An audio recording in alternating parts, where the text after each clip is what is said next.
Southwest Florida, home to beaches and boating.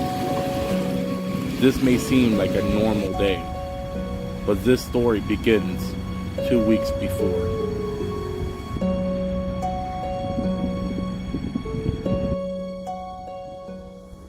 You are looking at the new cone of uncertainty from the new 11 o'clock advisory. What started this morning as a maybe has now become a likely. Southwest Florida is going to feel this storm, Hurricane Ian, in a big way.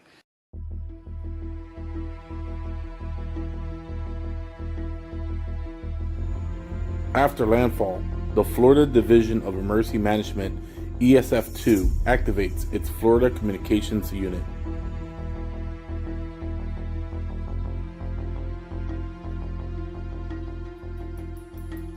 Three communication task forces made up from 5 to 7 personnel each from many agencies deployed to the hardest hit areas in response to many mission requests for assistance.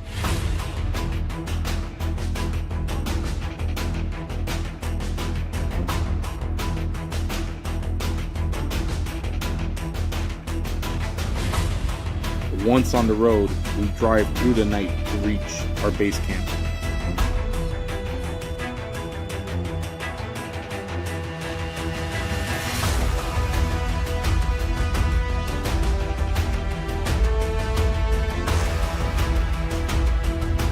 With daylight, we can now see the damage to the area.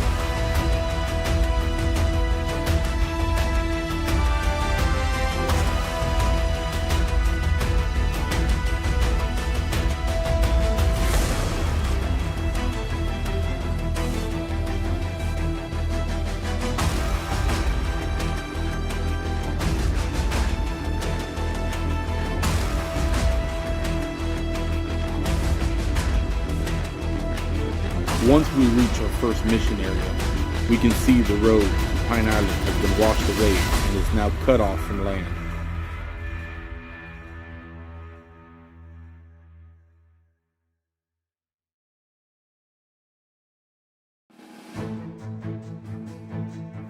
The communication unit springs into action by deploying single-site temporary repeaters for mutual aid communications.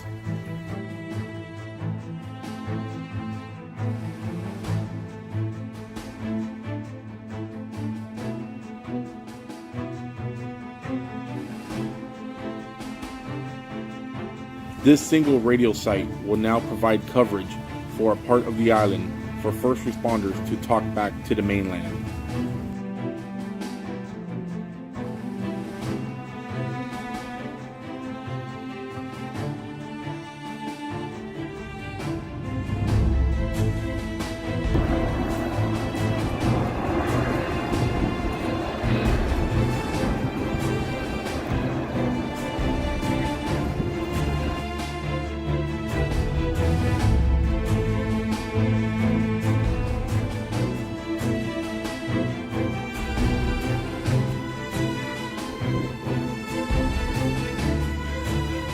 The Matlacha and Pine Island area now have communications coverage to conduct search and rescue operations.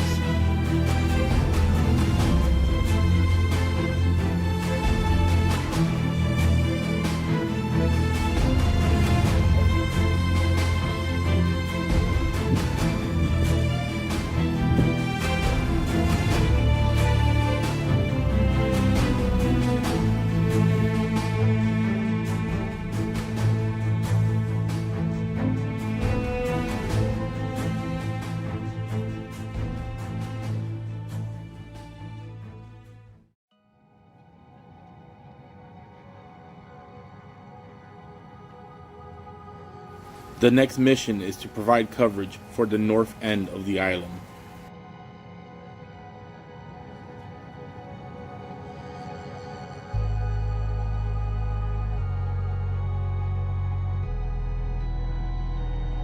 This is the closest suitable site that we found to provide coverage for the north end.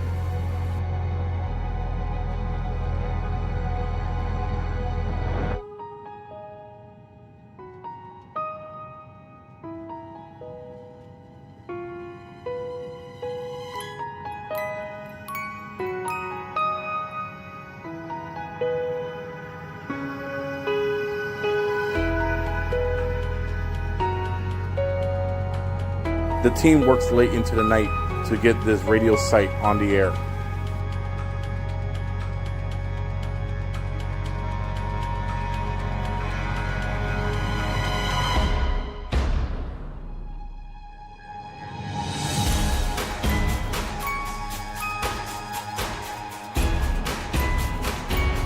The site is now on the air and providing coverage to the north end for night operations.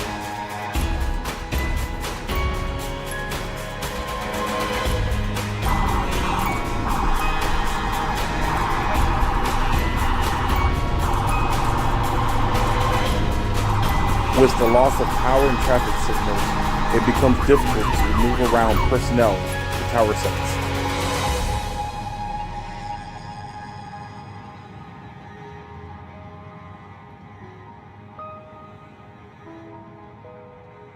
The team works closely with the Motorola Emergency Response Team in order to get the county's radio trunking sites back online.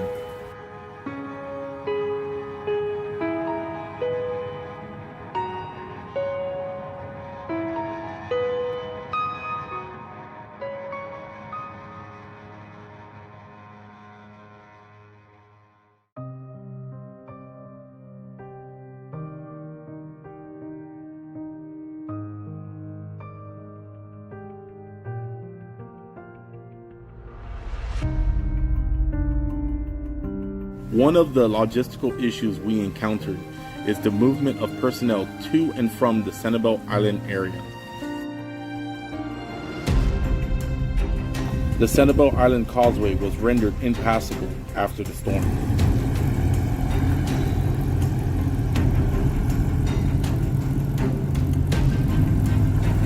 The only options for transport is by sea or by air.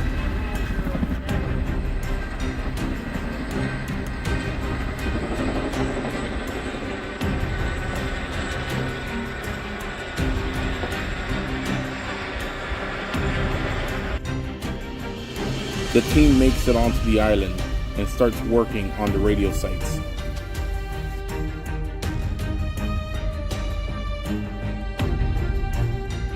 After a long day, the team unloads their trucks from the barges.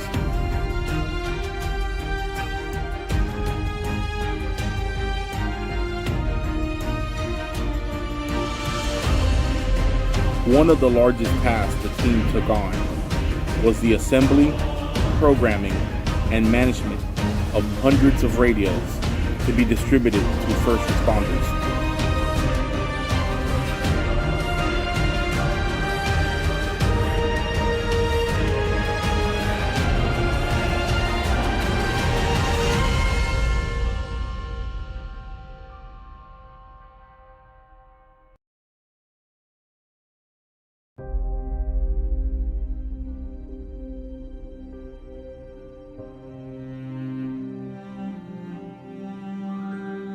The Fort Myers Beach area seemed to be one of the most heavily impacted areas.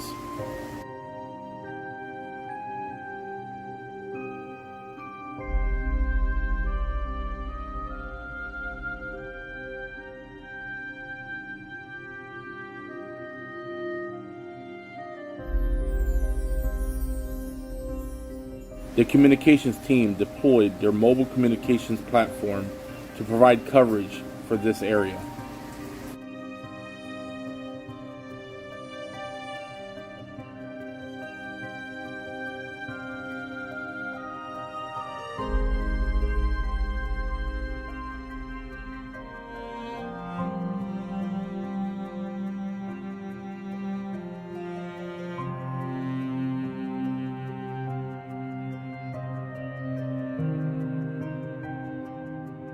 One of the many advantages of working with a multi-agency team, there are personnel with different skill sets that they bring to the table.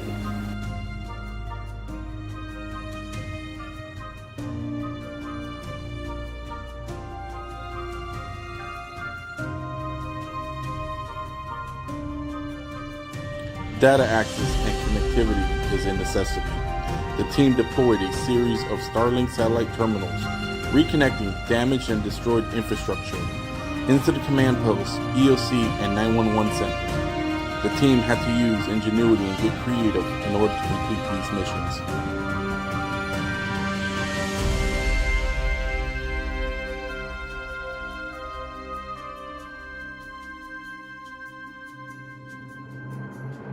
One of the more creative solutions on this deployment was the use of baking pipe hands to use as a ground plane for an antenna for a radio system.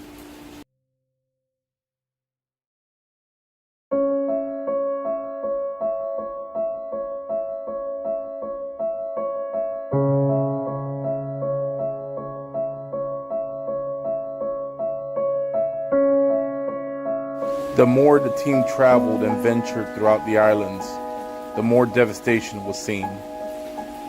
And the more we realized the severity of the situation.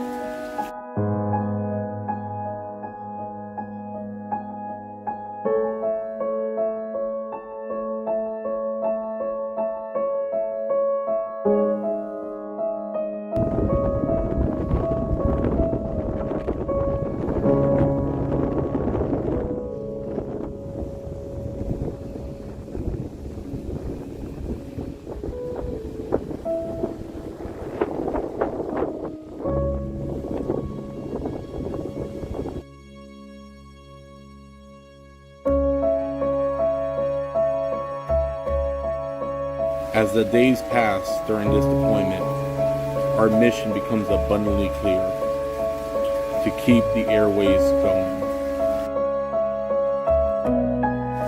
We are the Florida Communications Unit. One mission, one voice.